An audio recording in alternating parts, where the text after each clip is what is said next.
যেই খাটের মধ্যে শুয়ে আমি ছোট থেকে বড় হইছি, এই খাটের বয়স কিন্তু প্রায় 40 বছরের উপর। মূলত এই খাটটা আমার জন্মের আগের দাদার আমলে আমার দাদা দীর্ঘদিন এই খাটের মধ্যে ঘুমাইছে, এমনকি শেষ নিঃশ্বাস ত্যাগ করছে এই খাটের মধ্যে। দাদার স্মৃতি এবং খাটটা অত্যন্ত মজবুত থাকার কারণে আমার দীর্ঘ 22 বছর এই খাটের মধ্যে কাটাইছি। সময়ের পরিবর্তনে মানব দেহ সহ সবকিছুরই কিন্তু ক্ষয়, তারপরও বহুদিন যাবো মেরামত করে দাদার স্মৃতি টিকে রাখার চেষ্টা করছি। কিন্তু আমার বিরল রোগে আক্রান্ত সঙ্গীরা কি বুঝে দাদার স্মৃতির মূল্য? হেরা দিয়ে আমার রুমের ভিতরে আয়া ডিম করে লাভ দেয় খাটের ভিতরে পড়ে। আর কয়েকজন এক লগই তো পারলে তো আমার দাদার খাটটা হয়ে জায়গা হেরা রেসলিং খেলনের গ্রাউন্ড। মাশাআল্লাহ, হেরার বিশা দেহের চাপ সহ্য করতে না পাইরা খাটের অনেক কিছু ভেঙে গেছে। এইদিকে বহু জল্পনা কল্পনার পরে দাদার এই 40 বছরের খাটের মায়া ত্যাগ কইরা ভাবলাম একটা আমার রুমে লেগে নতুন খাট দরকার। কারণ কোন দিন জানি আমার বিরল রোগে আক্রান্ত সঙ্গীটির অত্যাচারে খাট ভাঙা আমরা দিরিমদানি সেফর। যেমন কথা তেমন কাজ। আজকে বাইরে গেলাম আমার দাদার 40 বছর পুরনো খাটের জায়গা নতুন একটা খাট প্রতিস্থাপন করণের লিগে। আর এই খাটটার অবশ্য এরকম চিকন দেহের অধিকারী মানুষের চাপ সহ্য করতে পারে কিনা এটা পরীক্ষা করণের লিগে বন্ধু নন্দিরে গেছিলাম 30 মিনিট আগে করতে পাই। বন্ধু আমার কইছে 3 মিনিট দ্বারা, কিন্তু তিনের লগে একটা শূন্যযোগ করলে এটা মনে বিল গেছে। এদিকে আমরা আইফল্লাম আমরা এলাকার একটা ফার্নিচারের দোকান। আমার আম্মার পছন্দ হইছে বিভিন্ন ডিজাইন করা কাঠের ফার্নিচার, কিন্তু আমার পার্সোনালি ডিজাইন ভালো লাগে। আমার কথা সে দামে কম, কিন্তু জিনিস তুই একটু চকলা বকলা। যেই কথা সেই কাজ আমি ফেলেলাম একটা চকলা বকলা খা। পরে দোকানদারে গেলাম, কাকা আমার বন্ধুর দেহের ওজন নিতে পারবো নি, খাটেন না। কাকা দিয়ে আমার গেল তা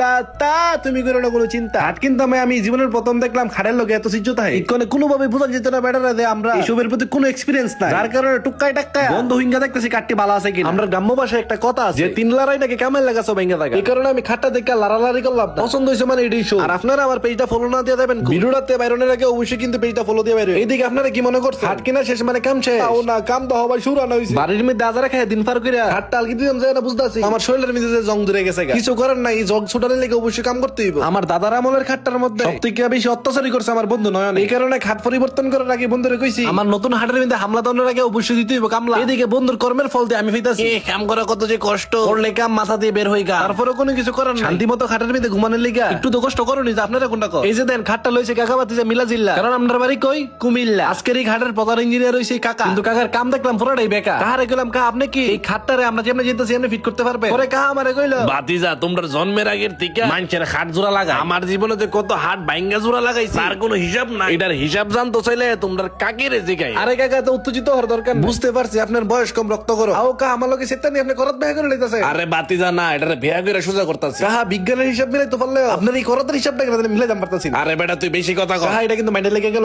আমি যদি বেশি কথা না কইতাম কেউ কি আমার ভিডিও দেখলে হইলে কেউ আপনারা কমেন্ট বক্সে কন্না করে দেখলে হইলে কি না। কাকা আমি সবসময় চাইতাম একটা সাউন্ড প্রুফ খাট, এই কারণে বালা করে টাইট দিয়ে না আমার হাটের না। আরে বাতিজা নিজেরই তো নাট বল্টু সব লুজ হয়ে গেছে, আবার তুই খাটের নাটের কথা কর। আও কা কথার ভিতরে ফেস ধরেন। আমরা ছোট ফুলা পাইনি উল্টা পাল্টা কথা কইম, আপনি আপনার ভুল না শুধরে উল্টা কথা শুনাই দেন। আপনার লগে কাম করতাম না একটু শিয়াল কত ঘন্টা পরে বিস্তার মিদে শরীরটা লাগাইলা। আরে বাতিজা এদিকটা তো বেটা কাম করার আগে কাম চুরি শিখছো। এদিকে দেন না আমার বন্ধু নয় না, এটার মধ্যে দ্রিমদাল আব্দুলের একটা প্রিপারেশন লয়ে লইতাছে। এর আগে লাইরা সেরা দেখতাছে খাটটা মজবুত কিনা। এই চকনক দে হই দৌড়লেন না। আচ্ছা আজকের মতো দাদার আমলের খাট পরিবর্তন করার ভিডিওটা এই পর্যন্ত। ভিডিওটা কেমন হয়েছে অবশ্যই কিন্তু আপনারা কমেন্টে জানান। ভালো লাগলে কিন্তু টুকুস করে শেয়ার বাইরে দিয়ে। আর হ্যাঁ, যারা যারা এখন আমার পেজটা ফলো করেন নাই তাড়াতাড়ি ফলো করে দেন। দেখা হইতাছে নতুন আরেকটি ভিডিও। ততদিন ভালো থাকুন, সুস্থ থাকুন, নিজের দামি জিনিসের খেয়াল রাখুন। আল্লাহ হাফেজ।